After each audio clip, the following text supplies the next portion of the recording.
Chapter 11, Meriwether and William, or Lewis and Clark. Good morning, Wareham. How are we doing today? We are on to Chapter 11, and we're going to be reading about Lewis and Clark, two very, very famous explorers. And we're going to read about them today. All right, so it's a long one, so brace yourselves. President Jefferson asked Meriwether Lewis to be his secretary. That didn't make much sense. Lewis was a terrible speller. Clearly, Jefferson had another reason for having Lewis around. He wanted to train him for an exploring mission. Thomas Jefferson was filled with curiosity about the West. He wanted to know about its land and its plants and animals. He wanted to know about the Indians who lived there, the Native Americans. Are you ever curious about space and distant galaxies? The West was unknown in 1803 as much of outer space is now. Meriwether Lewis was born in Virginia's wooded Piedmont. He became a captain in the Virginia militia. A soldier, he learned the ways of the Indians and how to survive in the wilderness. Lewis was a dreamer and a thinker, and like Thomas Jefferson, a careful observer who loved the land and its birds and animals. Just as we train astronauts today for voyages into the unexplored world, so too did President Jefferson see that Meriwether Lewis was trained in the scientific methods of the day. Lewis learned to gather seeds and identify bones. Benjamin Rush, one of the most famous scientists in America, taught him how to preserve bird and animal specimens. Lewis's mother had medical skills. From her, he learned to take care of himself and others. William Clark was to be his partner in command. Together they prepared for a very difficult expedition. They chose men who were used to living in the wild. They trained men until they were tough and disciplined. When a man fell asleep on guard duty, he was whipped. You can be sure he wouldn't fall asleep again. Imagine we did that in our class. Oh my goodness. Some people say it was the best organized exploration of all time. I'm not going to go that far, but it was pretty terrific. Meriwether Lewis and William Clark knew what they were about. They explored that big unknown land that the United States had just bought from France, the territory of Louisiana. And they even crossed the Oregon country. They went all the way from the Mississippi River to the Pacific Ocean and back. It was dangerous country with unexpectedly high mountains, difficult deserts, fierce animals, and wary Indians. They are prepared for danger, but they weren't quite prepared for the beauty, for the colors of wildflowers, the brilliance of sunsets on snowy mountain peaks, the sweet smell of prairie grass. If only we could have been with them. They saw a world that would soon be gone forever. They saw birds and animals no white or black man had seen before. They saw woolly mountain goats and big-horned sheep and bright-plumed western woodpeckers. They dug up the bones of a 45-foot dinosaur. Wherever they went, they took careful notes, made maps, wrote down vocabulary lists of Indian words, and collected samples of strange plants and animals. They added 200 species to the world's list of known plants. The Native Americans taught them to use some of those plants as medicines, some as foods. If you ever needed a partner for an adventure, try to find someone with abilities different from your own. Someone not like you, but whom you respect and enjoy. That was what made Lewis and Clark such a great team. They were not alike. Their abilities complemented each other. Meriwether Lewis was a quiet, shy man. He liked being in the wilderness, away from civilization. He liked science and was a fine thinker, but sometimes he was moody. William Clark was a happy, good-natured, talkative person. He was a redhead and the younger brother of George Rogers Clark, the Revolutionary War hero who has been called the Washington of the West. William Clark, too, loved nature and the outdoors, but he also liked to be around people. Clark knew how to draw maps, and the actual maps he drew on that journey are now at Yale University. Like Lewis, he had been a soldier and was a Virginian. Clark was 34 that spring of 1804 when they headed out into the unknown West. Lewis was 4 years younger. Here is a part of the instructions Jefferson sent to Meriwether Lewis. The object of your mission is to explore the Missouri River and communicate with the water of the Pacific Ocean, beginning at the mouth of the Missouri. You will take observations of latitude and longitude at all remarkable points in the river. Your observations are to be taken with great pains and accuracy, to be captured distinctly and intelligibly for others as well as yourself to comprehend. These, as well as your other notes, should be made at leisure times and put into the care of the most trustworthy of your attendants. Copies should be written on the paper of the birch tree, as less liable to injury from the damp than common paper.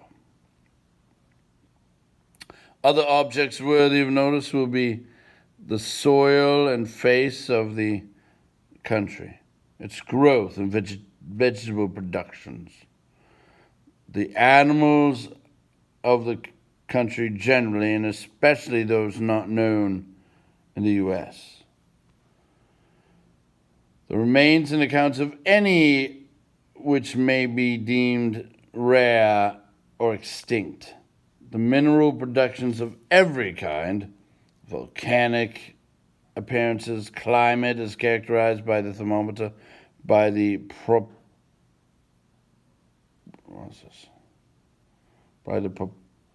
proportion of rainy, cloudy, and clear days, by lightning, hail, snow, ice, by the access and recess of frost, by the winds prevailing at different seasons, the dates at which particular plants put forth or lose their flowers or leaf, times of appearance of particular birds, reptiles, or insects.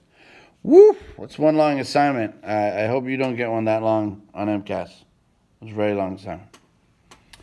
President Jefferson wanted to know all about the Native Americans who inhabited the land. He wanted Lewis and Clark to establish friendships with the Indians and prepare for trade with them. Treasury Secretary Albert Gallatin asked that they find out whether, oh boy, a cool map of their journey, whether that country is susceptible of a large population, which is an old-fashioned way of asking, can lots of people live in the West? Lewis and Clark went up to the Missouri River on a 55-foot flatboat. and 2 narrow canoes. The boat held 21 bales of gifts for the Indians: beads, ribbons, mirrors, cooking pots, and tools, as well as food and supplies for the expedition. They moved slowly, mapping, exploring, and hunting as they went. They wrote about their many adventures in the daily journals that they kept for the president.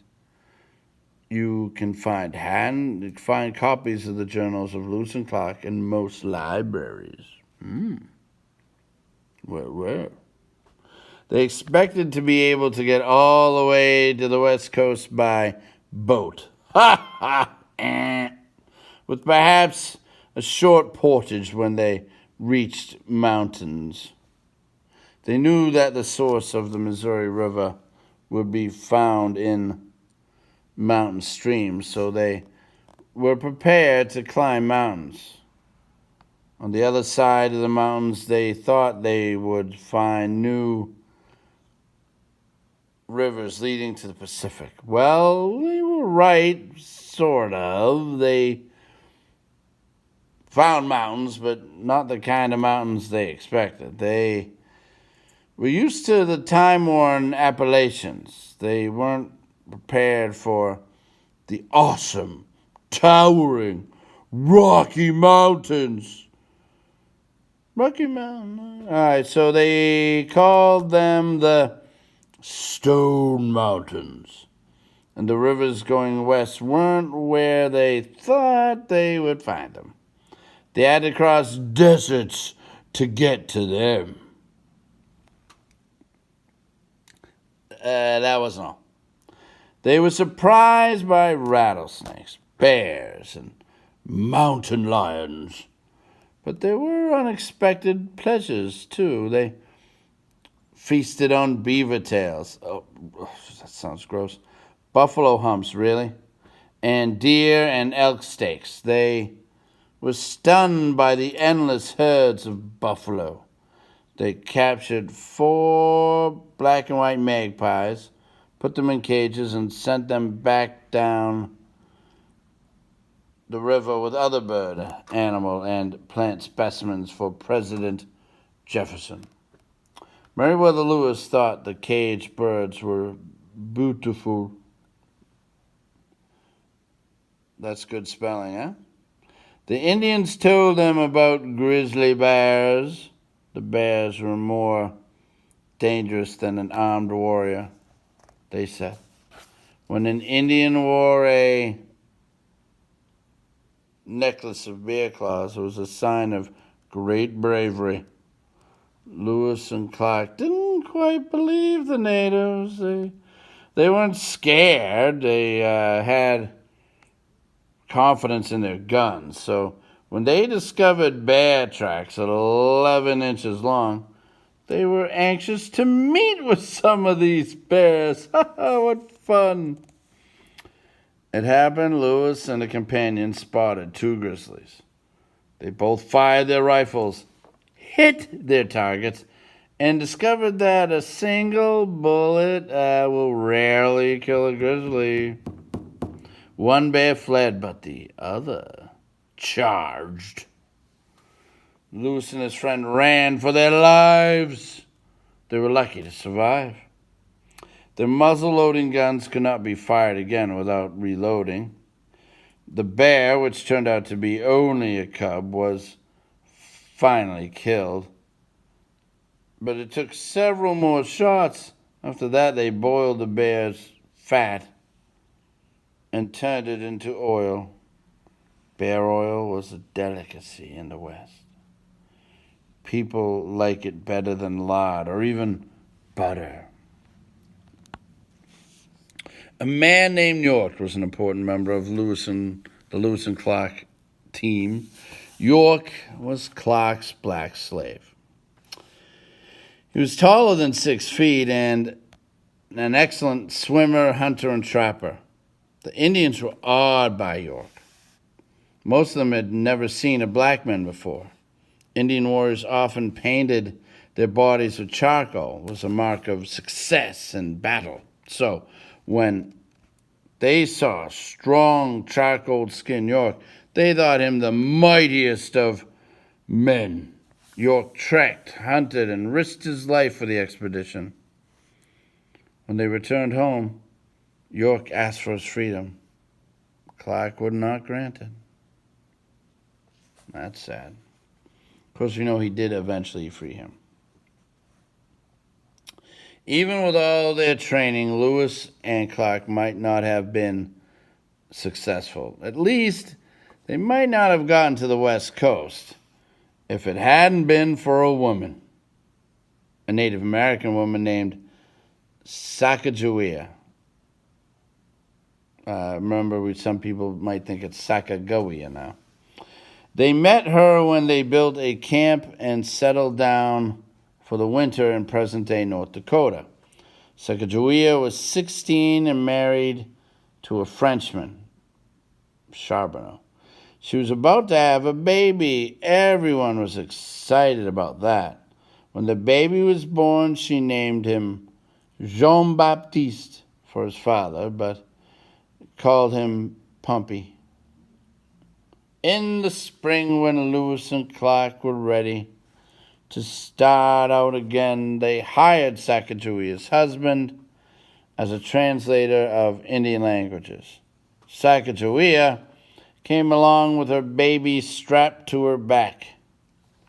Years later, Pompey became a well-known Western guide. But it was Sacagawea who turned out to be the helpful one. Her no-good husband was lazy. After following the Missouri River to its source, Lewis and Clark finally realized that there was no way to cross the continent by water. By now it was late summer. They had to get out of the mountains before winter. Otherwise, they might freeze or starve. That would be the end of President Jefferson's exploration team. They needed horses. In order to continue, would Indians sell them horses? Things didn't look good. Then some Shoshones came to their camp. As soon as Sacagawea saw the Shoshone leader, she burst into tears. It was her brother, Kamahewat. When she was a child, Sacagawea had been kidnapped from this very tribe. The white men had brought her home. Kamahewat was so happy that he hugged Meriwether Lewis. We were all caressed and besmeared with their grease and paint, wrote poor speller Lewis. Lewis and Clark got their horses. All right. Then they made it all the way back to Washington, D.C., and after seeing the Pacific, and they luckily got those horses, they never would have made it back. And they're a very famous journey, and they really helped Americans go west when they found out about all their journeys and read about them. A lot of people thought, hey, we can go west.